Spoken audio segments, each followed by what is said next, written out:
So, what is your name? My name is Catherine, and I am 6. Ian, 9. I think it's just the same, just your mom's not giving birth to you, it's just a different person giving birth to you. No, it's not weird at all to me.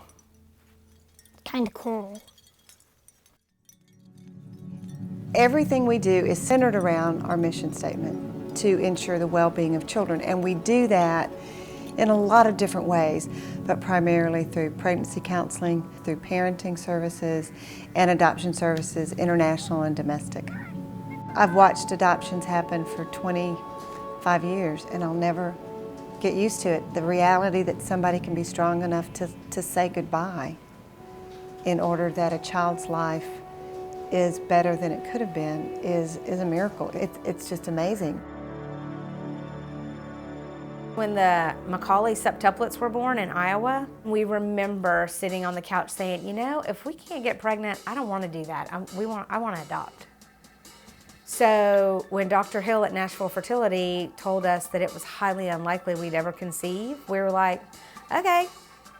The goal was not to be pregnant. The goal was to be a parent. And the way that we got here was the way that God wanted us to be. Well, I had been dating a guy for about 8 months.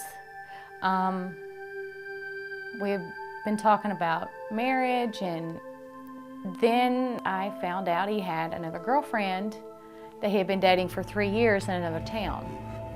And about a month later, I found out I was pregnant, and abortion was not part of my vocabulary. It just was not gonna happen. But, you know, I'm already a single mom, and, you know, I've got these 2 babies. How am I gonna take care of another one? You know, I didn't know anything about adoptions or where an agency was or how it worked, so I just called information for adoption agencies, and they gave me 2 or 3 phone numbers, and so I called the first one on the list, which happened to be Miriam's Promise. Good afternoon, Miriam's Promise. When they finally get the courage to pick up that phone and call and ask questions about adoption, or I'm pregnant, can you help me? And you get a voicemail or an automated message that says, if you want this person, ring this number. It takes the wind out of their sails, and I just think that from the beginning, people need to be treated with that kind of care and that kind of respect that says, we'll be here. So they had given me this booklet of potential adoptive parents to go through, and it had all their information and, you know, pictures of them. And Jay and Sally happened to be the first one that they called for me to meet with. It was on Tuesday, if I remember correctly, and Sally was beside herself. I was scared out of my mind. More than being scared out of my mind, I could not believe that this woman had picked me to be her child's mother. I mean, I'm still waiting for there to be a word in the dictionary that fits that.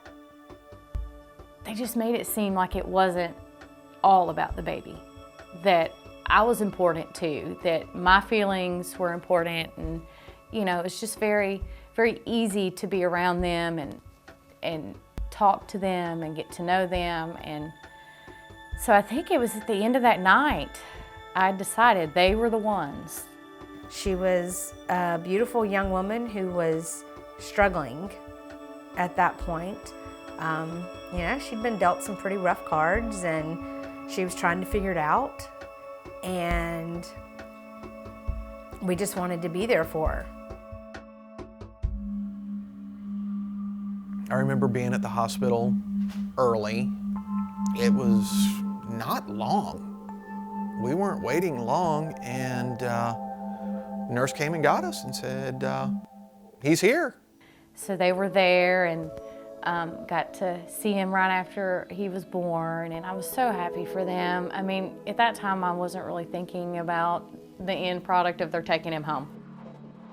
We figured she'd be in the hospital two days or so, and We were gonna mess around the house, get yard work done, get the house clean, be ready for a new baby to come home. And we got the call 9 o'clock, I guess. They're ready to discharge Christy. And he was born at Murray Regional in Columbia. And so that's about an hour from here. And so we're like, okay, well, we've got to get, we've been lazy this morning, and so we got to get showers and get dressed, and then we'll head that way. And she said, okay. Well, then like 10 minutes later, the phone rings, and she's like, yeah, you don't have time for a shower. You need to come now. They want to release them pretty soon. And, you know, I think Christies, I think it's been a long night for her, and she really wants to talk to y'all. So we got to the hospital, and there she is propped up in the bed holding Ian, and Christy starts crying. And she told us she had a really hard night, and she held him all night long, and she kept saying, I don't know if I can do this. It's probably the toughest thing in my life was letting him go.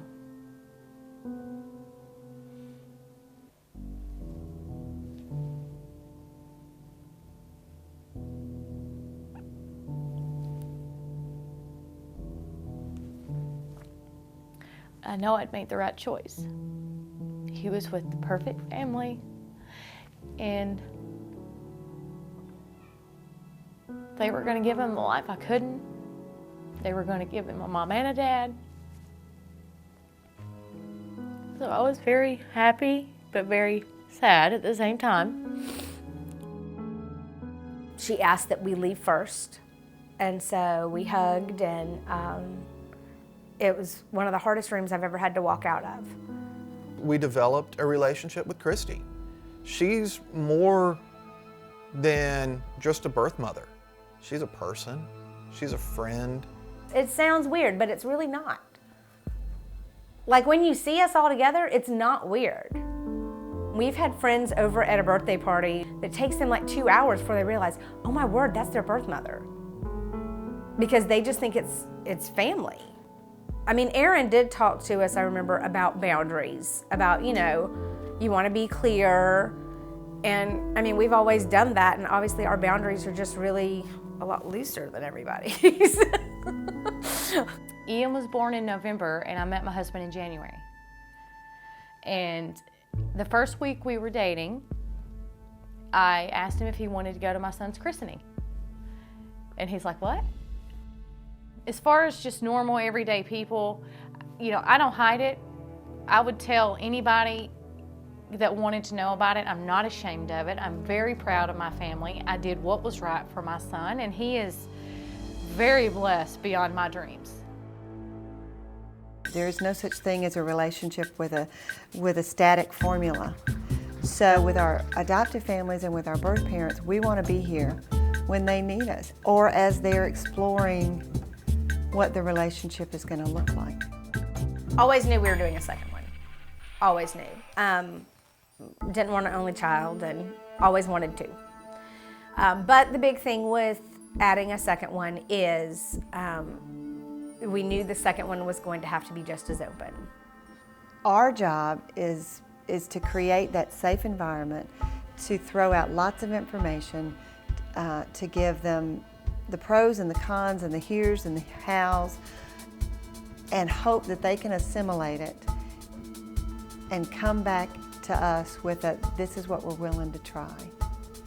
And hopefully the willing to try piece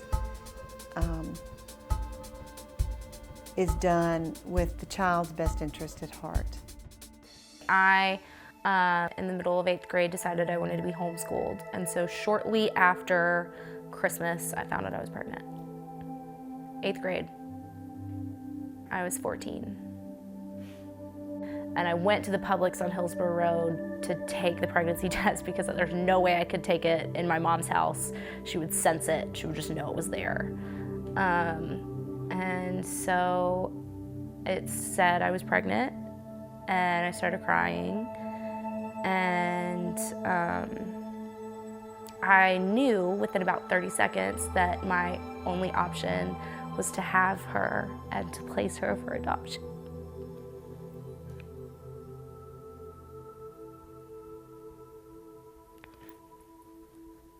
The first time that we met Melissa, Christy wanted to come with us. And so, yeah, I know, it sounds weird again, but. We wanted the same kind of relationship with baby number 2 that we had with Ian and Christy. You can't force someone to have an open adoption. But we were gonna do our best to cultivate it and have that same openness with Melissa that we did with Christy, and she wasn't unreceptive to that. Christy probably did it for me because she, her being so willing to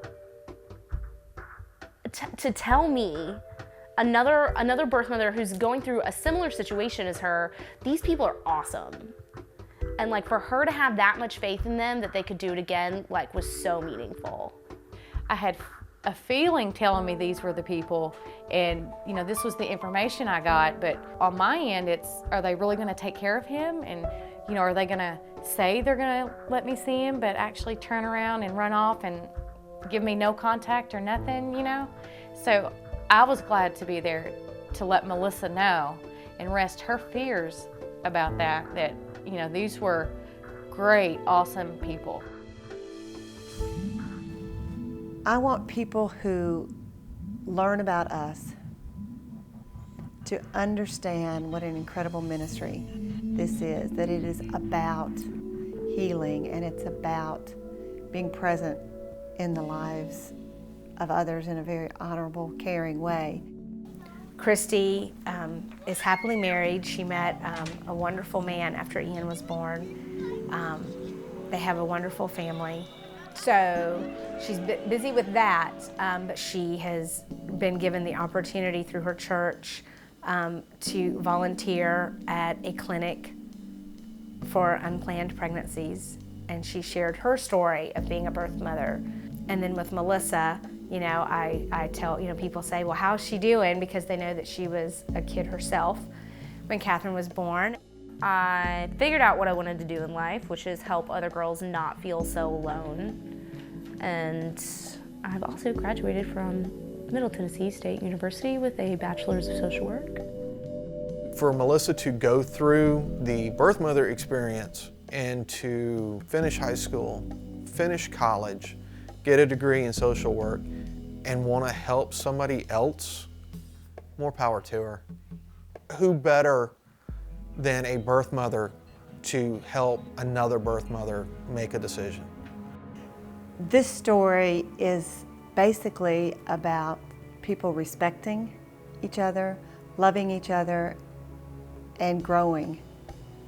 It's incredible because all of them get it.